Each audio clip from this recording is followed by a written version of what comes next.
116 বার chargesheet পেছানো হয়েছে। আচ্ছা, আপনার বুদ্ধি হাতে বলেন কয়বার লিখেছেন আপনাদের কথা? শুধুমাত্র যখন চার্জশিটে পেছানো হয় ছোট্ট করে লিখে দেন, উনি হত্যা মামলার সাথে 116 গেছে। এখন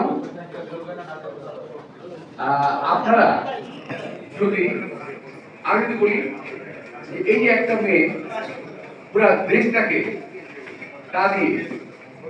পুরা দেশটাকে পুরা জাতির বুকটাকে ছিন্ন ভিন্ন করে একটা মেয়ে চলে গেল আসিয়া। আমি তার আপনার মাঠটা তোমার তো আসিয়ার সম্বন্ধে আপনারা লিখছেন ভালো, কিন্তু এরকম আসিয়া কি বাংলাদেশে আর নাই? কিংবা এই আসিয়া চেয়ে করুন আর কোন ঘটনা নাই বাংলাদেশে? এই বাংলাদেশে কোনো হত্যা হয় নাই, রেপ হয় নাই? এই বাংলাদেশে মুনিয়া রেপ হয় নাই? এই বাংলাদেশে আরো মহিলা রেপ হয় নাই? আপনি লিখছেন না কেন? কেন লিখেন না? বলবেন? বলতে পারবেন না, কারণ আপনাদের সাংবাদিকদের অনেকেই জায়গা মতো বসে আছে, যারা আপনাদের অনেকের সঙ্গে যোগাযোগ করেন। সরি, আমার কথা বলতে হয় ভাই, জায়গা মতো বসে আছে, জায়গা মতো ওখান থেকে অনেকেই অনেকের সঙ্গে যোগাযোগ করে দেখা হবে না। আমরা সাংবাদিক আমরা কেন লিখি না যে অমুক অমুক ব্যবসায়ীর সঙ্গে অমুক অমুক রাজনৈতিক দলের সম্পর্ক রয়ে গেছে আছে, কখনো 1500 কোটি টাকা, কখনো 100 কোটি টাকা, কেন শুনি আমরা? কেন আপনারা এখন এগুলো? তো প্রিয় সাংবাদিক ভাইরা, আমি আমার মুখটাই খারাপ, রোজার মধ্যে আমার খারাপ হয়ে গেছে। আমি আমরা বলছি যে আপনাদের সাংবাদিকদের দায়িত্ব অনেক অনেক অনেক লিখে ছোট সাংবাদিক ভাবেন না। সাংবাদিক ছোট হতে পারেন, কিন্তু আপনার কর্মের তালিকা কিন্তু অনেক দামি। মসজিদ চাইতে মসজিদ জোর অনেক, এরকম কি বলে গেছেন?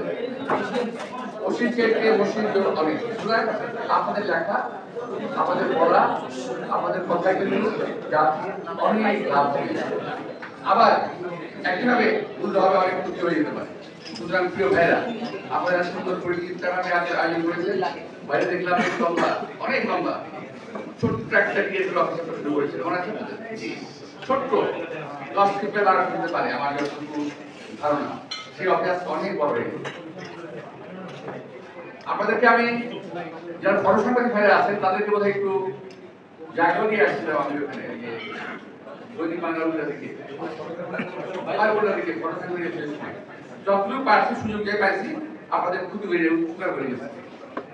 আমি যে আপনাদেরকে সাংবাদিকদের প্লট দিলাম ভাই, এই দুঃখের কথা আমি আজ জীবনের মধ্যে বলতে পারবো।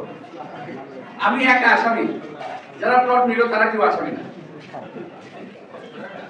আমার কি দুর্ভাগ্য, আপনাদের কি সৌভাগ্য লাগে? সাংবাদিক একটু আসামি না, আমি একা আসামি। কে চলতেছে এখন? একজন সাংবাদিককে দেখছেন মির্জা আব্বাস সাহেব আমাদেরকে প্লটটা দিচ্ছে, আমরা দৌড়াদৌড়ি করি নাই, আমরা যেটাকে আমি কিছু দিই নাই, একটা চাও খাওয়াই, পরে উনি একটা চা খাওয়াই বলছেন কোনদিন?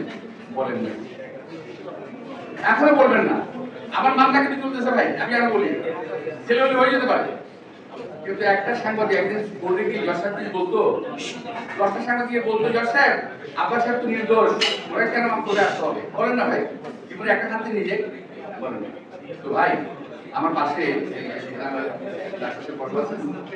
এখানে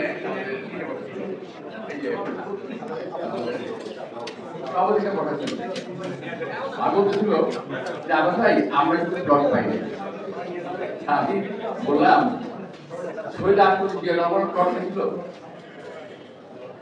যাদেরকে দিয়েছিল তারা নাই, তারপর আমিও দিলাম, যাদেরকে দিচ্ছি তারাও নাই।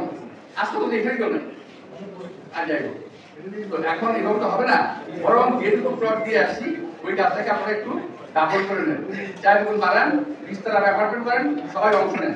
আমি আর বুদ্ধি দিয়ে গেলাম। সবাইকে আন্তরিক শুভেচ্ছা, ধন্যবাদ। এবং আমার আজকে বক্তব্য হয় নাই, আমার মতো একটু প্রলাপ হয়েছে, আমি দুঃখিত।